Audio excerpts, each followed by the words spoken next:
Bienvenidos a un nuevo capítulo de Shot Financiero. Hoy con nosotros Fernando Marengo. Surgido ese gran semillero que es la Universidad Nacional de Tucumán, desembarcó en el estudio Arriazu y tiene una gran experiencia en todo lo que es consultoría económica. Hoy con nosotros Fernando Marengo.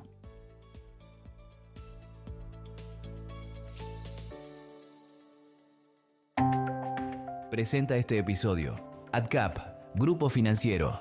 Somos una compañía con más de 15 años de experiencia. Ofrecemos una diversidad de soluciones financieras orientadas a individuos, empresas e instituciones.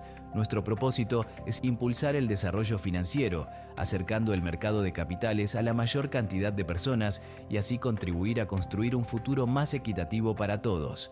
Seguinos en nuestras redes sociales y conoce nuestras propuestas y servicios.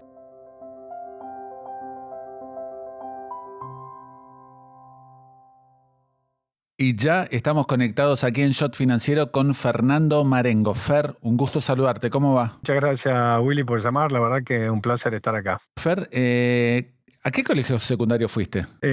Yo soy oriundo de Tucumán. Estudié en Tucumán en el Colegio Sagrado Corazón, un colegio de sacerdotes lurdistas. Sí, hice todo el secundario ahí. ¿Y ahí te surgió la vocación de la economía? ¿Cómo fue tu desembarco en el campo? A ver, en realidad yo diría que hay dos fuentes, básicamente, de inspiración para empezar con la economía. La primera, yo soy del 71, terminé el colegio en el año 87, claramente todo un secundario marcado por crisis económicas importantes en Argentina. Y siempre fue la duda, la intriga y el tema, la evolución de la economía argentina, las crisis, por qué ocurrían los impactos. Yo recuerdo de andar por la City tucumana y todo el tiempo viendo las pizarras de tipo de cambio. Claramente esa fue una de las inspiraciones, digamos, el contexto en el cual cursé mi adolescencia. Y la otra que tuve, creo que la suerte de conocerlo a Ricardo Arriazu de muy chico, con lo cual todos estos temas, digamos, como que escucharlo a él, ver el análisis, lo abarcativo que era el análisis y todo esto, también me despertó mucho interés en esa formación que tocara distintos temas, digamos, no algo monotemático, sino que la economía incluye, digamos, muchos temas. Bueno, creo que, de nuevo, la adolescencia marcada por la volatilidad y las crisis económicas en Argentina y conocer a alguien que de alguna forma buscaba darle respuesta a eso, bueno, eso es lo que me generó el interés. ¿Cómo lo conociste a Ricardo?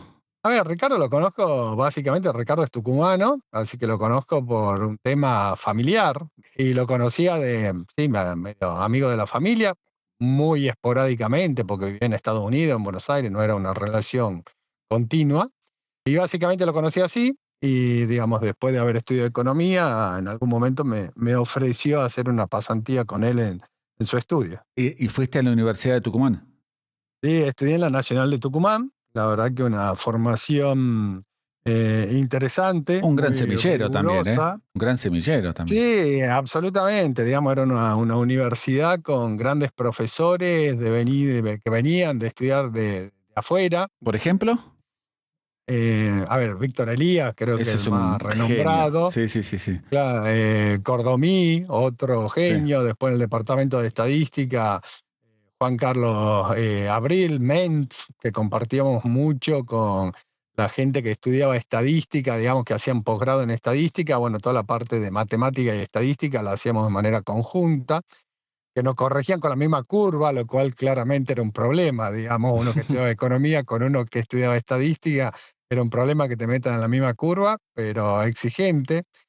Después tuve profesores, no sé, a Juan Pablo Nicolini, a Osvaldo Meloni, Juan Mario Jorrat. Grandes ligas. Sí, la verdad que muy buenos profesores, formados, Ana María Cerro, muy, digamos, formados afuera, que decidieron volver a Tucumán, grandes profesores y con una particularidad que era algo fabuloso.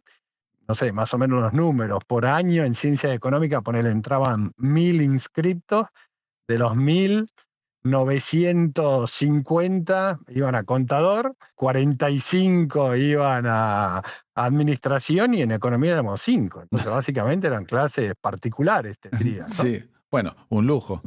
Sí, absolutamente, un lujo tener ese plantel de profesores con dedicación full time, algo de investigación, con aulas tan chicas, ¿no? Entonces la relación, yo siempre digo, uno llegaba a rendir y era casi una anécdota la llegada a rendir porque durante el cursado, digamos, 2 o 3 veces por semana, el profesor sabía exactamente qué estabas haciendo, qué no estabas haciendo, cómo llevaba la materia, qué entendías, qué no entendía. Entonces era prácticamente un trámite, ¿no? ¿Y en qué año te recibís, Fernando? Me recibo en el 95, era una carrera de 6 años en aquel momento, Wow. esas carreras largas. Tenías un ciclo básico los primeros 2 años que lo hacía junto con contador y administrador, y recién en tercer año se separaba. Yo recuerdo que decía, che, más vale que me guste la economía, porque llego al tercer año y no me gusta la economía, va a ser un problema, Sí. porque no me veía ni como contador ni como administrador. Y me recibí al principio del 95, digamos, tenía 23 años. Sí, al principio del 95 me recibí. En Tucumán tenías una tesis, que era una tesis importante, tenías un trabajo de tesis, que defenderlo, todo, así que terminé con la tesis y bueno, y sí, mayo del 95 me recibí. Estoy por Bueno, cumplir 30 años de recibido. claro, justo. Y Fernando, y bueno, eran lindos momentos de la Argentina. Bueno, ahí estábamos en pleno efecto tequila, pero igual momentos de una Argentina un poco más estable. Absolutamente, era una época de una Argentina mucho más estable, que habían pasado los primeros años de convertibilidad, donde se discutía mucho. Yo me acuerdo un congreso de econometría en Tucumán de haber recibido una persona de Inglaterra, y hablando del tema de competitividad y el tema tan de moda y el atraso cambiario y todo esto. Mirá, Y me llamó mucho la atención en aquel momento, donde esta persona me decía, ¿cómo pueden tener el tipo de cambio fijo si no hay medio de transporte que te lleve de Ezeiza a la ciudad de Buenos Aires? Pero un concepto, digamos, de competitividad que no era tipo de cambio, era un tema de infraestructura, ¿no? De los claro. costos de Argentina. ¿Cómo puede ser que vos salgas del aeropuerto y te tengas que tomar un remis y no haya un tren que te lleve hasta el Retiro? Bueno, la verdad que interesante. Sí, era justamente el momento del tequila, pero el momento dentro de la estabilidad que veníamos teniendo hace un par de años, el tequila. Bueno, y una vez que te recibes, entonces desembarcás derecho en el estudio Arriazu. Mira, yo me estaba cerca de recibir, y en el momento que estaba cerca de recibirme, Ricardo me plantea, me dice, che, mira, si querés venir a hacer una pasantía de 1 año al estudio, buenísimo. Te esperamos acá para hacer una pasantía de 1 año y después ves qué haces, te volvés a Tucumán, cuál es la idea. Así que me recibí un 24 de mayo y el 1 de junio estaba mudado en Buenos Aires, viviendo solo acá, y había empezado a trabajar en el estudio. ¿Cuándo decidís hacer la maestría en finanzas en la ITELA? La maestría en finanzas es muy posterior. Digamos, yo arranco, bueno, un par de años después, en 95, arranco con un equipo muy interesante dentro del estudio. Estaba Ricardo, que era la cabeza, pero que no estaba físicamente ahí. Después estaba Dante Simone, que había estado en Hacienda, Banco de Crédito, también una experiencia fabulosa como profesor. Roxana Matías Gago, Marco Rebosov, eran Uy, sí, escribía mucho equipo. en ámbito, Marco, me acuerdo. Claro, exactamente, un tipazo, Marco. Tipas. Y después Se lo el extraña, equipo se lo extraña bastante. absolutamente, una gran pérdida, la verdad. Y después abajo, digamos, lo que era el equipo más junior, estaba Gabriel Di Vela, también un economista de Fuste, actualmente en el Fondo Monetario, Marcos Buscaglia, Ah, mira. Francisco Ciocchini y Marcos Clatterman. Ese era el equipo, y había un hijo de Ricardo, Polarriazu. Bueno, yo entré en ese equipo en el 95, y claramente era una escuela de formación en economía. Entonces, en algún momento, pensando hacer una formación de posgrado, el planteo fue, ¿qué hago? ¿Hago economía y estudio más economía, o busco una formación complementaria? y me incliné por hacer en Ditela un máster en finanzas en el año 98, primer Mm. camada de máster en finanzas de Ditela. Ahí Estaban hice ahí en la calle, en Belgrano, en el Bajo en Belgrano, Miñones. en Miñones. En Miñones estaba, exactamente, en la Casa Vieja y en Miñones. Hice un máster en finanzas básicamente con la idea que economía estaba aprendiendo, aprendería y sigo aprendiendo al lado de Ricardo y de todo el equipo, porque la verdad que siempre el estudio es un ámbito de discusión y formación permanente. Pasaron un montón de gente que se formó ahí. Y dije, bueno, finanza es un complemento y al final del día muchos de los clientes hablan el lenguaje financiero.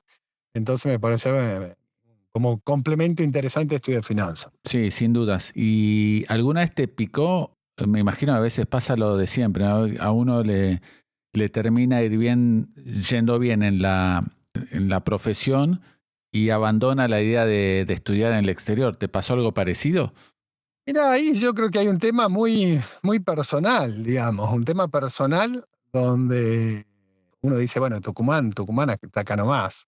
Pero fue no de alguna, fue claramente un desarraigo, digamos. Yo a los 23 años, digamos, dejar toda la vida armada en Tucumán y de una semana para la otra venirme a vivir a Buenos Aires, claramente tuvo un impacto, fue un desarraigo. Y la verdad que cuando estaba la alternativa esta de irse a estudiar afuera o no, también ocurrió otro tema medio fortuito, porque también en ese momento la estructura del estudio era como, bueno, pasás unos años, te formás y después te vas a estudiar afuera.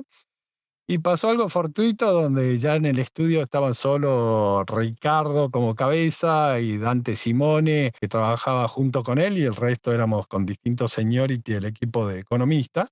Y Dante tuvo un tema de salud que decidió retirarse. De un día para el otro decidió dejar la consultoría. Entonces ahí Ricardo dijo, mira, yo no estoy pensando en tomar a nadie para reemplazarlo a Dante. Quedamos un equipo de economistas relativamente jóvenes, no sé, con la posibilidad de seguir trabajando ahí internamente dentro del estudio. Así que te diría, entre el desarraigo y este lugar que se generó de manera fortuita en el estudio, bueno, me fui quedando. ¿Cómo vieron, Fer, la convertibilidad desde el estudio Arreazu? Mirá, a ver, yo recién llegado de nuevo a Buenos Aires, era entrar entrar en un Dream Team con un Ricardo más que defensor, te diría que la convertibilidad, con un estudio que estaba en aquel momento haciendo trabajos para un banco de inversión global. Entonces se estudiaban toda la economía de América Latina. Para Salomon Brothers trabajaban en aquel momento, se estudiaban toda la economía de América Latina, y donde cada empresa, empresario, misión de fondo o lo que fuere que venía a Argentina, pasaba por el estudio.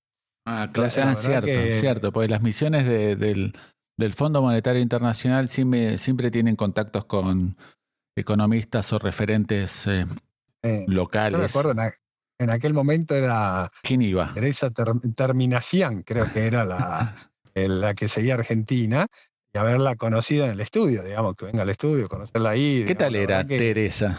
no, a ver, como todos los funcionarios, son reuniones protocolares donde no dicen mucho, preguntan y anotan, ¿no? Sí. Pero la verdad que, a ver, ¿cómo se vivió la convertibilidad? Yo te diría, se vivió como un programa que posiblemente estaba sentando las bases para cambiar la historia argentina, que venía funcionando de manera de acuerdo a lo esperado, con crecimiento de todas las variables de manera muy importante, digamos, de expansión de la monetización, el crédito, que aparezca crédito hipotecario. El crédito hipotecario llegó a ser más de 6 puntos del producto, hoy menos de medio punto del producto. Había desaparecido la inflación, experimentar en el 97 por temas de precios internacionales, deflación de precios. La verdad que diría hasta mediados medio del 98, ¿sí? De 1998, funcionando de manera impecable. A partir de ahí empieza el default ruso, la crisis del sudeste asiático, en el 99 devalúa Brasil y empiezan, yo diría, las dudas respecto de que un país como Argentina pudiera seguir con un tipo de cambio fijo, respecto del dólar en un contexto de economías emergentes que empezaban a experimentar serios problemas, ¿no? Claro, claro. Y en ese contexto, me imagino que con el cambio de administración, la llegada de Fernando de la Rúa, las dudas, obviamente, como muchos de la profesión, se acentuaron. A ver, sí, claramente. Te diría que también la convertibilidad tuvo algunos temas de implementación que generaron mucho ruido para cómo lo entendemos nosotros, mal pensado, mal instrumentado. Por ejemplo, el régimen de privatización la privatización del régimen previsional, que básicamente de un día para el otro, con la creación de las AFJP, ya después de la implementación en las comisiones y todo esto, cuando vos privatizás el régimen previsional tenés un problema. ¿Cuál es el problema?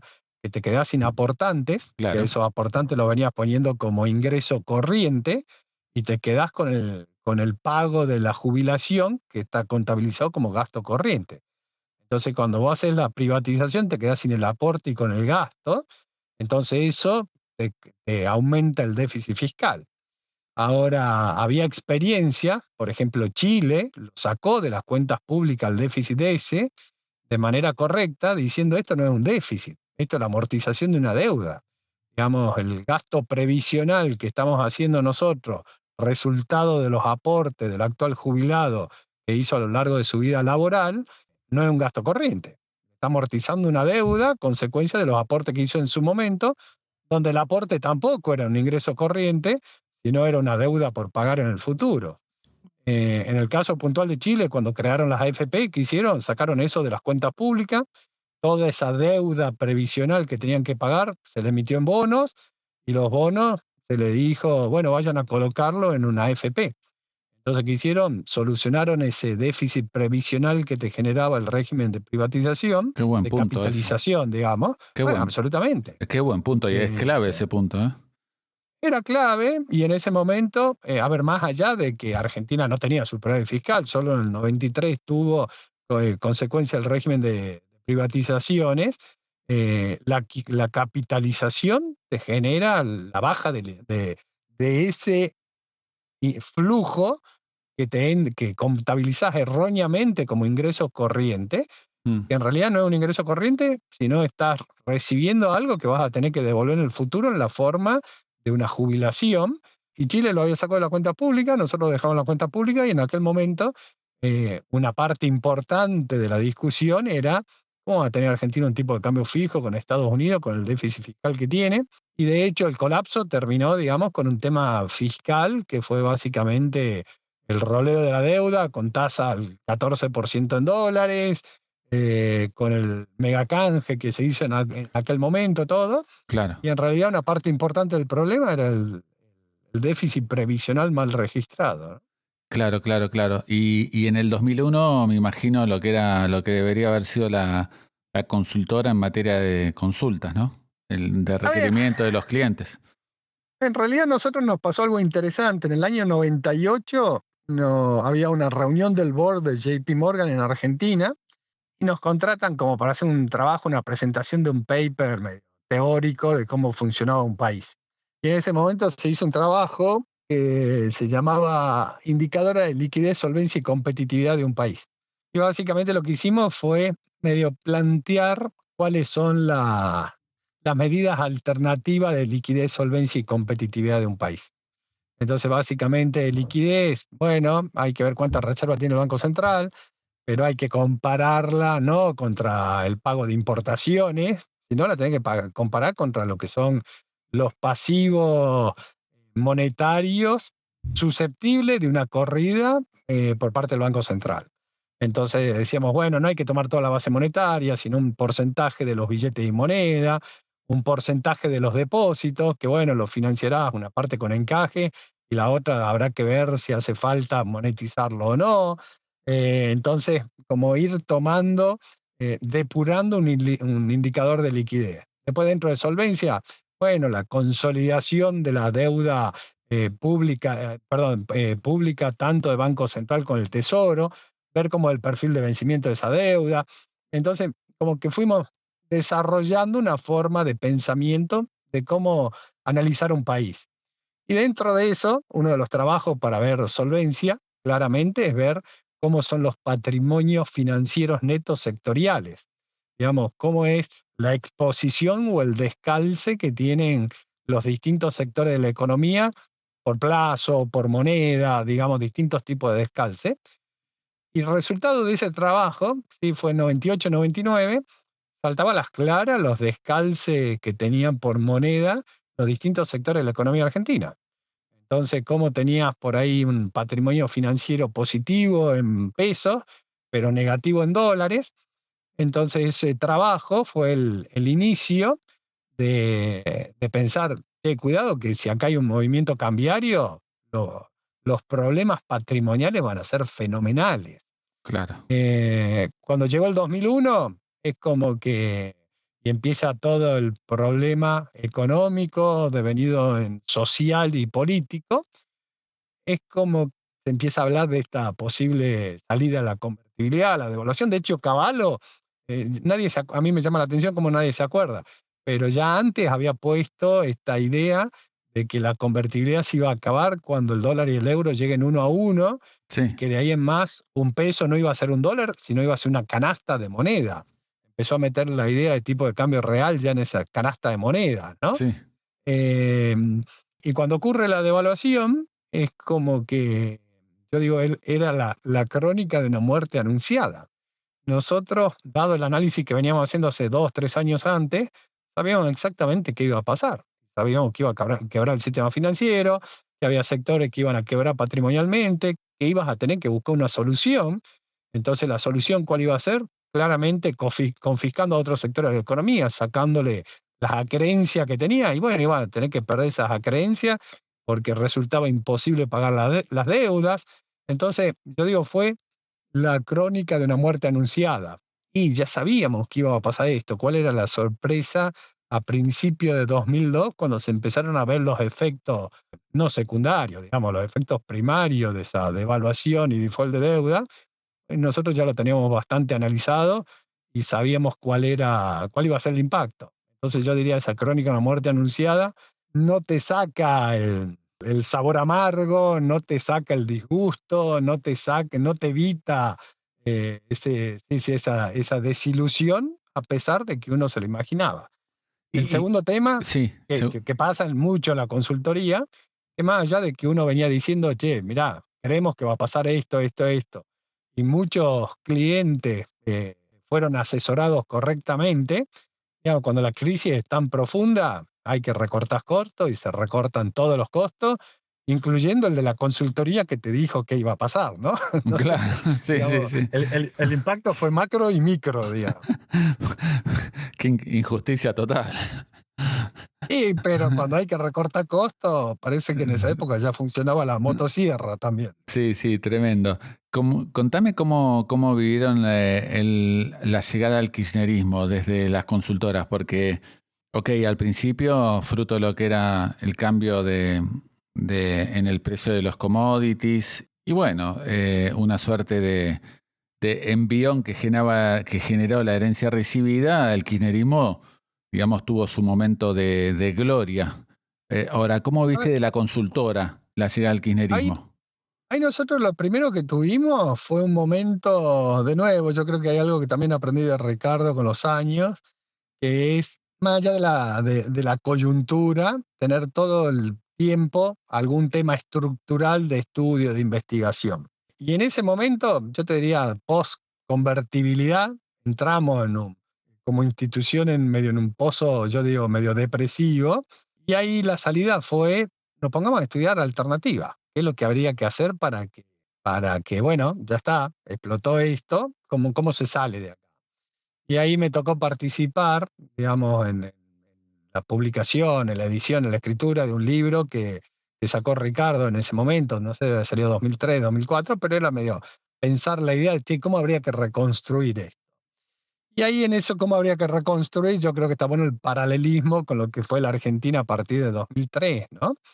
Donde uno decía, y se encaró alguno de las reformas que había que encarar en ese momento, la verdad que no se hizo nada, muy poco, nada. Donde básicamente tuviste una combinación de factores que te ayudaron. La combinación de factores fue, primero, una baja de tasa internacional, lo cual ayudó a que haya apetito por riesgo. Lo segundo, empezó de nuevo, por la baja de tasa de interés internacional, empezó un proceso que duró varios años de un dólar muy depreciado.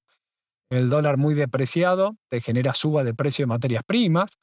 En ese momento estaba la discusión si eran los chinos que estaban comiendo más y la soja que había llegado a $600 iba a seguir subiendo eternamente o no.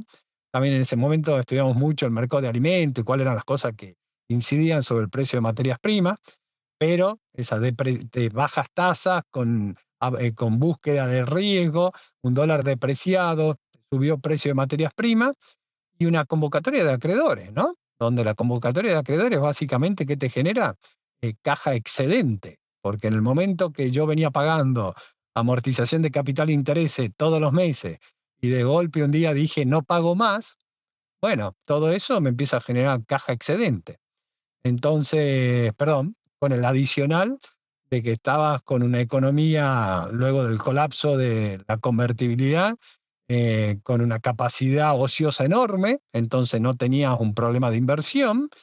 Entonces, ¿qué fue? Y fue básicamente un modelo de incentivar el consumo, digamos, darle manija al consumo, que tenías capacidad ociosa y tenías precios internacionales, demanda de activos riesgosos, eh, y caja excedente por esta convocatoria de acreedores. Entonces, ¿en qué se basó? Se basó básicamente en fomentar la demanda. ¿Cómo se vivió? Y se vivió como ocurre muchas veces en la consultoría, ¿no? Que a uno le toca estar en la vereda del frente, Claro. porque cuando, no sé, 2001, decían viene el colapso, viene el colapso, viene el colapso, uno decía, pará, que acá ya la salida de capitales te llevó a un superávit en cuenta corriente, Argentina no necesita modificar el tipo de cambio porque además te va a generar un montón de otros efectos, fundamentalmente esta transferencia de riqueza intersectorial fenomenal, y todo el mundo decía, no, no, no, hay que devaluar, hay que reestructurar la deuda, terminamos en eso. Después cuando estabas en medio de la crisis, mucha gente hablaba que se venía una hiperinflación, decir, y no hay tanta monetización como eso, y en realidad la economía va a empezar a mejorar, no por las condiciones que uno hubiese deseado, pero va a empezar a mejorar porque tiene capacidad social y acá lo único que hay que hacer es fomentar el consumo y se dedicó a eso el gobierno mucho tiempo a fomentar el consumo y después cuando todo el mundo estaba contento, uno tenía que prender las luces amarillas y decir, che, cuidado que este modelo no es sostenible, ¿no? Claro, claro. Entonces, muchas veces en la consultoría y en la escuela, digamos, en la que me formé, más de lo habitual, no toca tan la vereda del frente. Ahora, Entonces, bueno, uno... yo recuerdo, Fernando, en el 2007 aproximadamente, empiezan a juguetear con el INDEC, con Guillermo Moreno a la cabeza, y años después empiezan la persecución a consultoras. ¿Cómo viviste ese fenómeno?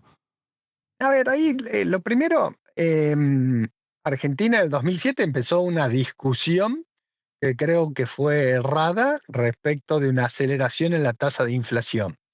¿Y por qué creo que fue errada? Porque básicamente no era una aceleración de la tasa de inflación, sino era una recomposición de precios relativos. Ajá. Se seguía impulsando el consumo en una economía que ya no tenía la capacidad ociosa que había tenido 2002-2003. Entonces empezaste a tener recomposición de precios relativos, digamos, algunos precios creciendo más que otros. Crecían básicamente más los no transables que los transables, y claramente porque el no transable, cuando te quedas sin capacidad ociosa y sigue subiendo la demanda, el siguiente punto es que empieza a ajustar su precio relativo. Entonces, creo que inicialmente ya se había empezado a hablar de inflación, me parece que erróneamente, y el gobierno empezó a actuar en consecuencia erróneamente, de la peor forma posible, como se dice habitualmente, tratando de romper el termómetro, no buscando de resolver el problema de fondo, ¿no? Mm. Todavía 2007 estabas con superávit gemelo, tenías superávit fiscal y superávit en cuenta corriente, pero te habías comido una parte importante ya del superávit fiscal y una parte importante también del superávit en cuenta corriente. Seguías manteniendo unas retenciones para mantener un nivel de gasto público muy elevado, pero todavía estabas con superávit gemelo. Cuando empieza, yo diría, más el declino, que sí empiezan los controles un poco más temprano. Nosotros, creo que en realidad los problemas más grandes empiezan en 2008-2009 con la crisis subprime en Estados Unidos, y a partir de 2011 que se instaura el cepo, ahí empiezan los problemas más fuertes. Pero yo siempre digo lo mismo. A ver, primero desde el punto de vista macro global, en ese momento había 3 presidentes en América Latina que eran los héroes de la patria grande, que eran Kirchner, Lula y Maduro en Venezuela. Y después resulta que vinieron 3 presidentes que justamente no entendieron a los primeros y empezaron a ajustar al país. Y yo creo que lo que pasa generalmente en todo el mundo es que nadie analiza las dinámicas globales y tendemos a mirarnos mucho el ombligo. Sí, Y en esto, yo digo, a ver, Kirchner, Lula y Maduro, ¿qué tuvieron? Una suba de precios internacionales fenomenal, con capacidad ociosa que se dedicaron a gastarla. Ahora después vino Dilma Rousseff, Cristina Kirchner perdón, Chávez en Venezuela, después vino Maduro, y Maduro ya no tenían capacidad ociosa, las economías estaban recalentadas y le cayó el ingreso extraordinario porque cayó el precio de las materias primas. Entonces, de golpe, y esto no tenían otra alternativa que ajustar, y el ajuste lo hicieron de distinta forma, pero algunos el ajuste lo hizo, digamos, ninguno de manera ortodoxa corrigiendo el gasto. Se lo claro, hizo claro. poniendo cepo, controles de capitales, como tratando de evitar la consecuencia y no el problema inicial. Pero de nuevo, creo que a todos nos favoreció el contexto global y a todos nos perjudicó.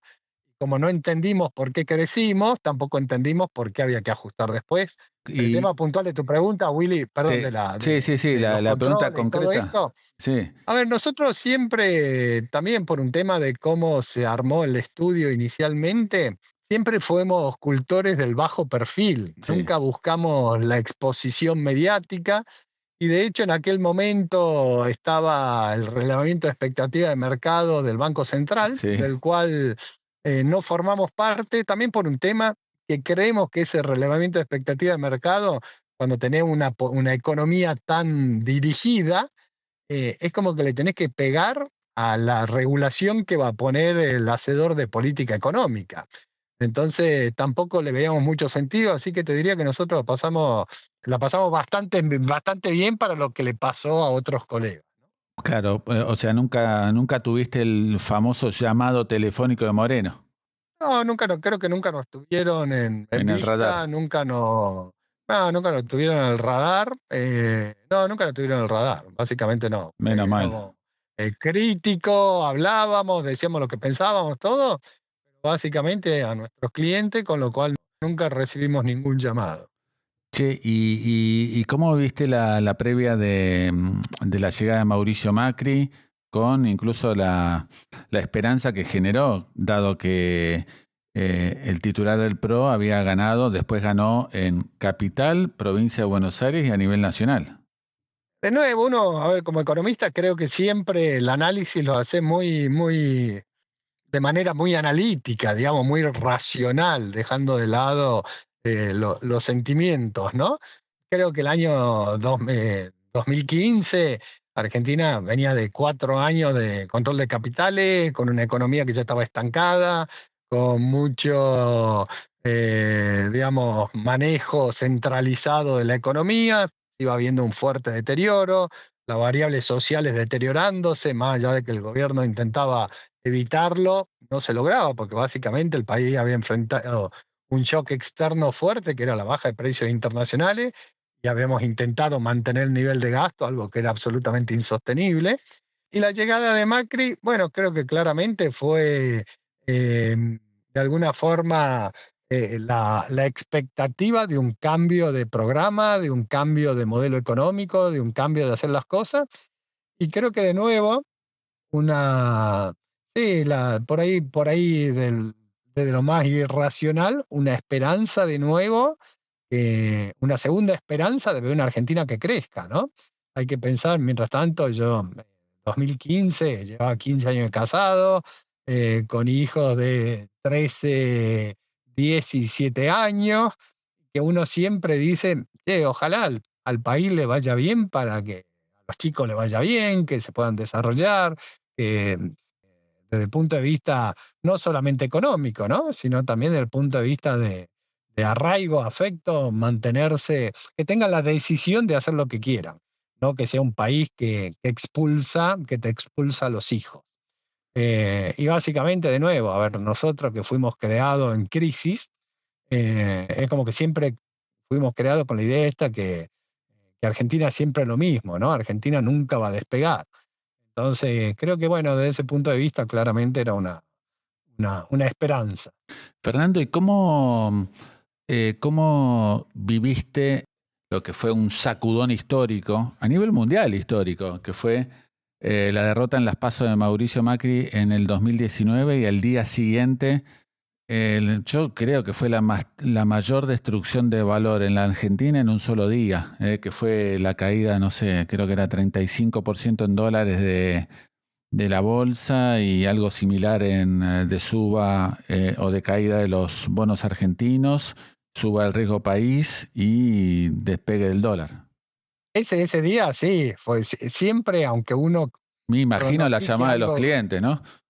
Claro, pero yo creo que siempre cuando, más allá de que ocurra lo que uno pronostica, cuando ocurre no deja de sorprenderte. Eso yo creo que clarísimo. Ahora, yo creo que el deterioro, de nuevo, creo que esas pasos perdidas ya había empezado mucho antes el proceso de deterioro. Y para mí el proceso de deterioro empieza con un programa con el Fondo Monetario bien pensado desde el punto de vista de si Argentina no puede acceder a los mercados de capitales, sustituyamos deuda de mercado por endeudamiento contra el Fondo Monetario, mantengamos el nivel de deuda, pero con algo que es una clave en Argentina, producto de esta inestabilidad de 70 años, que nunca parece una buena receta ponerle volatilidad al tipo de cambio. Sí, En aquel momento estaban las famosas bandas cambiarias, sí, que eran muy la banda anchas las bandas superior esas, eran muy eran anchas. anchas y con una particularidad que la banda superior era permeable. Yo me acuerdo del sistema, estos días estamos repasando muchas de estas cosas y conversando con mucha gente. Yo me acuerdo, si el tipo de cambio se apreciaba, iba a la banda inferior, el Banco Central acumulaba dólares para evitar que se aprecie más el tipo de cambio. Ahora entre bandas no podías intervenir, entonces cualquier cambio de expectativa te llevaba rápidamente a la banda superior, que era ancha, pero con la particularidad que en la banda superior vos no podías defenderla ni siquiera con los dólares que habías comprado en la banda superior, sino que tenía un límite diario. Entonces el día que el mercado te quiso testear la banda, te rompió la banda. Y bueno, una vez que te rompió la banda, el tipo de cambio vuela la inflación, se deterioran las cuentas, todos los indicadores sociales, y de nuevo, un gobierno pensando en tratar de subsanar parte de los impactos negativos de esa política cambiaria, empezó a congelar el precio de las tarifas y a hacer digamos, lo que ya se sabe que no funciona, ¿no? Claro, Entonces yo sí. te diría que las PASO fue la confirmación de un proceso de deterioro que se venía viendo hace un año. Sí, sí, tal cual. Bueno, en línea con lo que venís hablando, cómo la gestión de Alberto Fernández, más allá de la pandemia, no arrojó sorpresas porque todo lo que se esperaba, y de hecho parte lo reflejó el mercado en esa reacción post-paso 2019, de vuelta, no te debe haber sorprendido todo lo que fue la gestión de Alberto Fernández. A ver, cuando uno ve primero la pandemia, algo absolutamente impensado y algo histórico para la humanidad, digamos, ese colapso de la economía de un día para el otro y que no se sabía si iba a existir el mundo 6 meses después, básicamente, esa fuerte deterioro de expectativa, encierro y todo esto, sí, la verdad que impresionante. Ahora de nuevo, post-COVID, uno planteaba, bueno, de nuevo la economía se metió fuertemente dentro de su frontera productiva. Esto se va a ir recomponiendo hasta que llegue a la capacidad productiva en base a expansión fiscal. Todo el mundo en aquel momento con fuertes déficits fiscales, incluyendo obviamente Argentina. Para tener una idea, Estados Unidos llegó a tener un gasto público de 35 puntos del producto, un nivel de déficit fiscal 12 meses rolling, 20 puntos del PBI, todo el mundo con una fuerte expansión fiscal que era necesaria para la contención sanitaria y social, pero también conociendo la historia argentina, digamos, esto de que el mundo te convalide una política fiscal expansiva, y bueno, claramente el mundo, a la política del mundo le gustó esa política de expansión del gasto público para contener la economía y que claramente reditúa en temas electorales. Y en Argentina, con un arraigue de esa cultura fenomenal, digamos, uno decía, bueno, vamos a seguir con esto. Y está claro que no hay financiamiento, no tenés acceso al mercado de capital, tenés control de capital, entonces todo esto, ¿a dónde va a ir a parar? Va a ir a parar inflación. Entonces, Claro. de nuevo, en aquel momento empezamos a hablar nosotros de algo que se llamaba el deterioro progresivo, que era el deterioro progresivo y que cada vez necesitaba más inflación para corregir las distorsiones. Entonces empezaste con una inflación bajísima durante la pandemia, donde todo el resto del mundo estaba en deflación, y a partir de ahí era expansión fiscal que generaba pesos excedentes, entonces necesitaba una inflación que te lleve a un equilibrio. Entonces esa inflación te llevaba a un equilibrio, pero tenías un nuevo déficit fiscal más grande que el anterior porque querías recomponer el poder de compra, entonces la inflación ahora tenía que ser más grande. Entonces fuimos a esto que llamamos en su momento el deterioro progresivo, donde cada vez necesitaba más inflación para tapar el desequilibrio más grande que iba generando, para tratar de evitar lo que te generaba la inflación del mes pasado.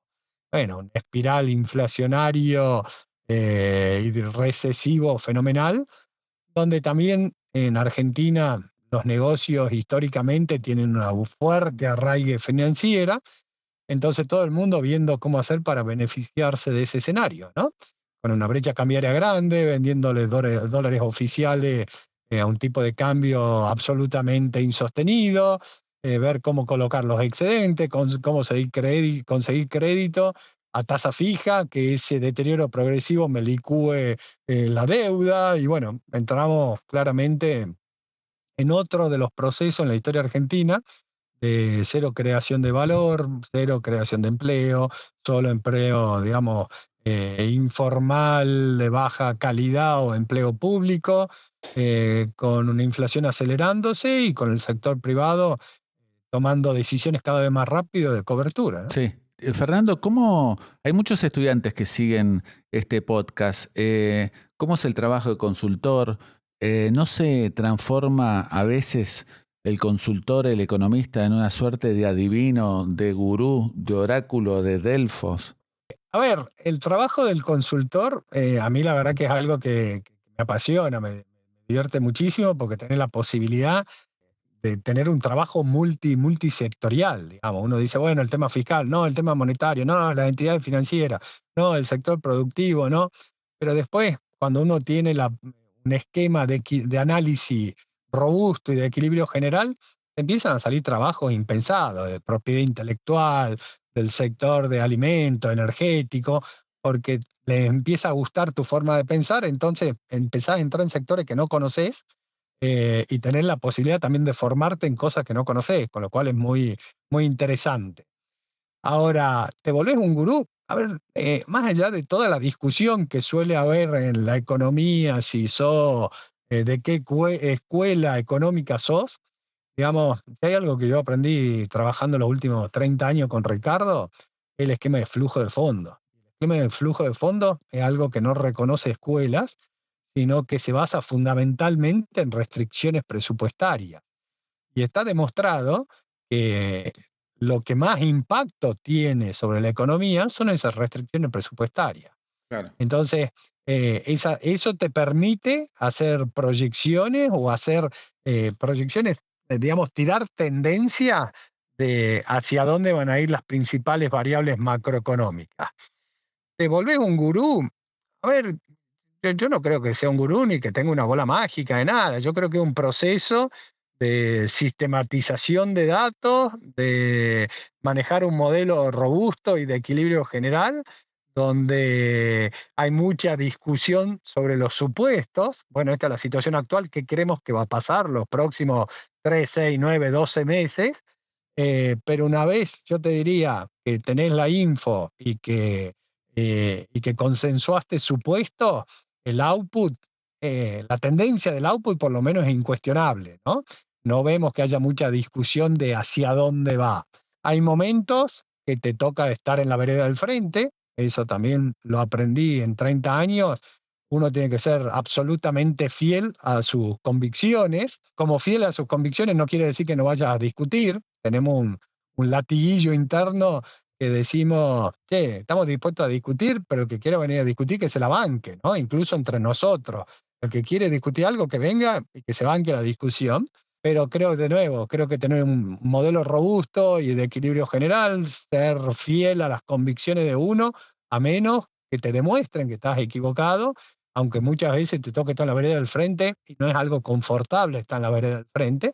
Y en esa vereda del frente, algunas veces estás solo y es muy poco confortable, otras veces estás con Sí, muchos otros y bueno, está bien. Claro, y otras veces estamos todos en el mismo lugar, digamos. claro. Pero creo que la verdad que creo que la consultoría, una profesión, para mí, por lo menos mi experiencia, fue sumamente enriquecedora y muy gratificante Pero, y vos sabés desde lo que, intelectual, ¿no? claro, seguro. Y Fernando, vos sabés que recién hablabas de estar solo y estar la mayoría en la vereda enfrente. ¿Le sucedió eso? Porque ustedes fueron uno de los muy pocos que apenas asumió Javier Milei y presentó el plan económico junto con su equipo, avisoraron que iba a funcionar. A ver, nos ocurrió muchas veces nos ocurrió estar en la vereda de frente. Solo. Y muchas veces, sí, sí, sí, Estar solo, muchas veces digamos. solo. Exactamente, sí, sí, estar solo y siempre tenemos esto de mantenerse, si estás convencido y demostrado y lo estudiaste y lo diste tu vuelta y todo, mantener esto porque posiblemente termine ocurriendo.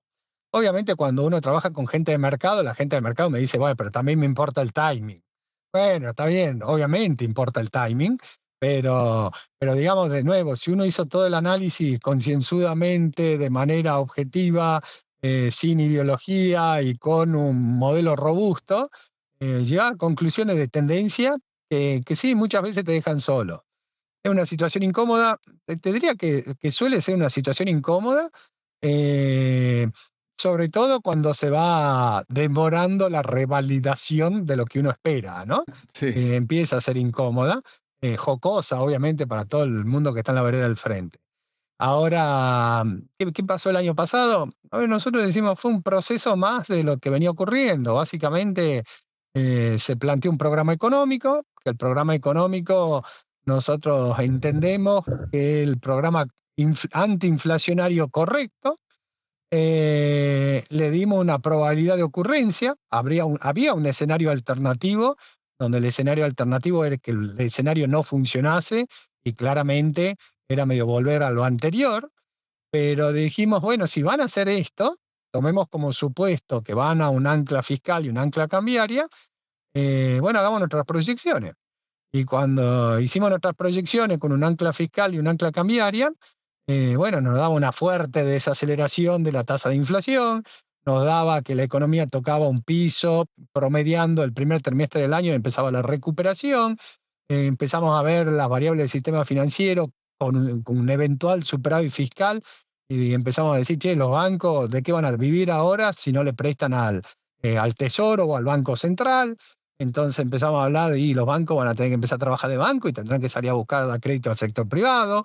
Empezamos a ver también el tema este del atraso, entre comillas, de tipo de cambio, porque obviamente si vos anclás el tipo de cambio y bajás tan fuerte la tasa de inflación, pero no de un día para el otro, ese atraso de tipo de cambio lo ibas a tener, como le ocurrió a Perú cuando se hizo su programa de estabilización y como le ocurre a todos los programas a todos los países que hacen un programa de estabilización exitoso. Entonces, de nuevo, yo te diría que como resultado de decir, bueno, supongamos que hacen lo que anunciaron, bueno, el modelo arrojaba los resultados que nosotros usamos como proyecciones y que a mucha gente le sorprendió al extremo de decir, che, ustedes saben más de lo que están contando. Nosotros lo que hicimos es agarrar los supuestos y meterlo en el esquema de flujo de fondos y lo que arroja es esto, ¿no? Que fue muy parecido a la realidad después. Uno de los temas también que tocamos en este podcast es los consejos a jóvenes. ¿Qué consejo le das a aquellos que están iniciándose en la carrera de economía y sobre todo que tienen la vocación de incluso ser consultor? Consejo, yo primer consejo, ya de hombre mayor, ya de padre, digamos, yo digo, bueno, a ver, hay una etapa de formación, esa etapa de formación hay que aprovecharla. Yo creo que la universidad te da muchas herramientas que uno va metiendo en una caja de herramientas y no sabe muy bien para qué van a servir en el futuro. Creo que hay que aprovechar todo ese herramental, digamos, todo lo que te van dando. Creo que ahí tenés, en mi época se decía, tenés que estudiar inglés. Bueno, obviamente, yo creo que acá claramente todo lo que es matemática, estadística y manejo de datos, todo lo que es programación y todo esto, así como hace 40 años nos decían estudiar inglés, bueno, todo lo que es manejo de datos, programación, todo eso creo que es clave, junto con matemática y estadística. Yo siempre cuento la anécdota. Yo llegué en el 95 y en el 95 salió un dato y me iba caminando al Ministerio de Economía, volvía con una hoja impresa, lo cargaba en el QPRO y tenía actualizada la base de datos. Hoy con la cantidad de información que hay, es imposible empezar el análisis si antes no hiciste el manejo de la información, de alguna forma no la procesaste a toda esa información. Entonces todo lo que es programación creo que es clave.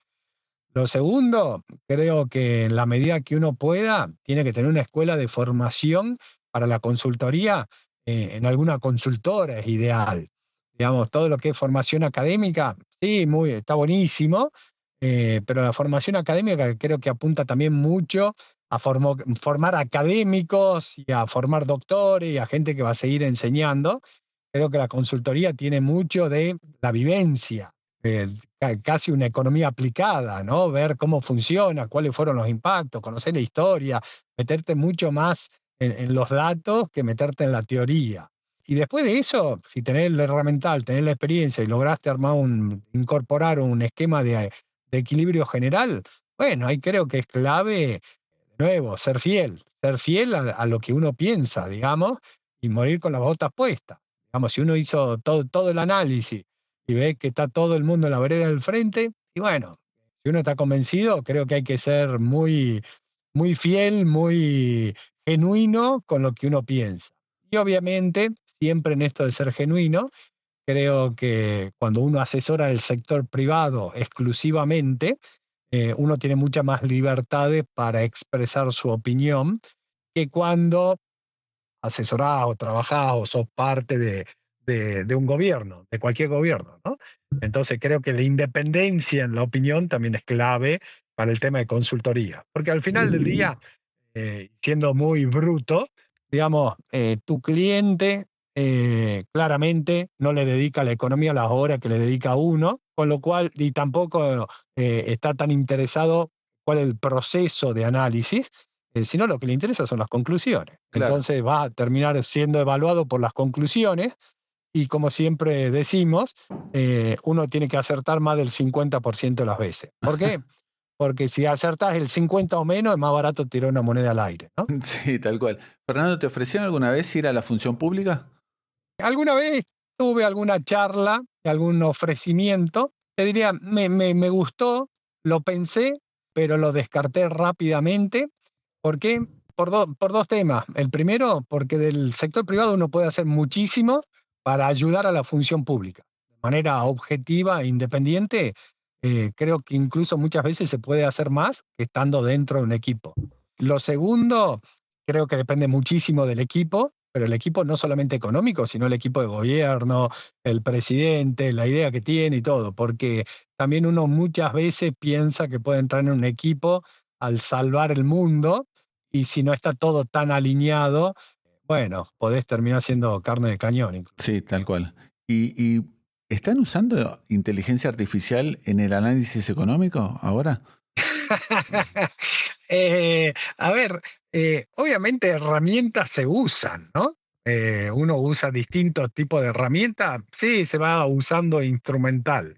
Ahora, sí, como herramientas de acompañamiento, te diría, no es que tengamos algo puntualmente desarrollado. Eh, ¿A qué me refiero con esto? Y bueno, tenemos cosas que son, no sé, robots corriendo, bajando información, haciendo presentaciones, esas cosas, tenemos procesos de machine learning y todo esto, tenemos. Ahora no sustituimos ningún analista todavía por una computadora. No, todavía no.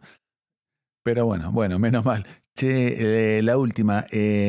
¿Cómo ves a Javier Milei? ¿Termina bien la historia? Ojalá que sí, no por él ni por su gobierno, sino por nosotros, por los argentinos, ¿no?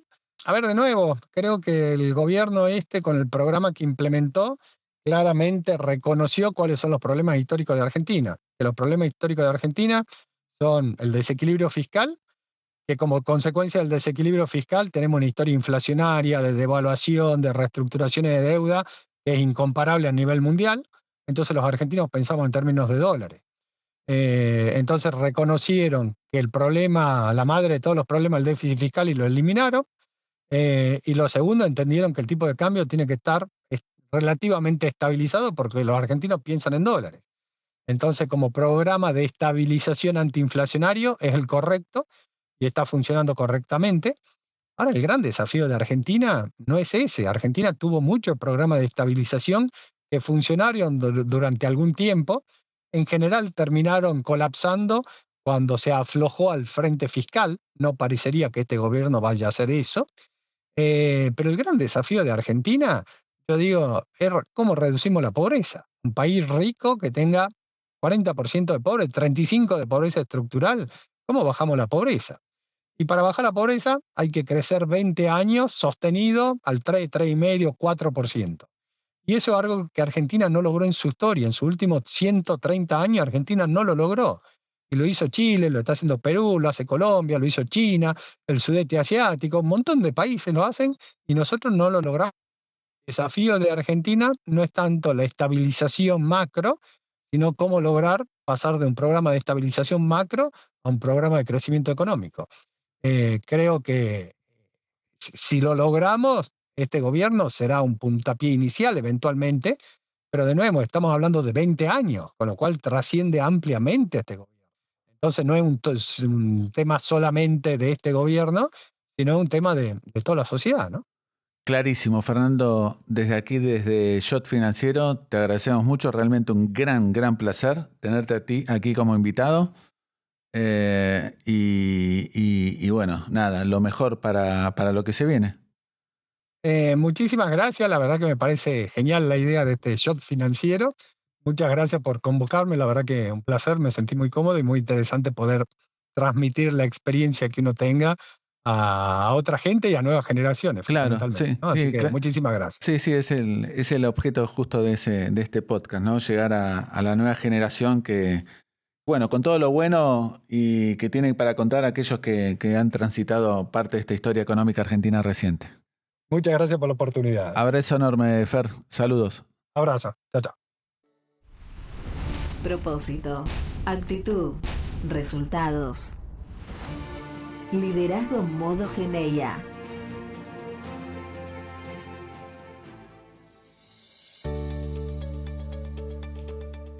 Hasta aquí este capítulo de Shot Financiero. Nos reencontramos en una semana. Chau.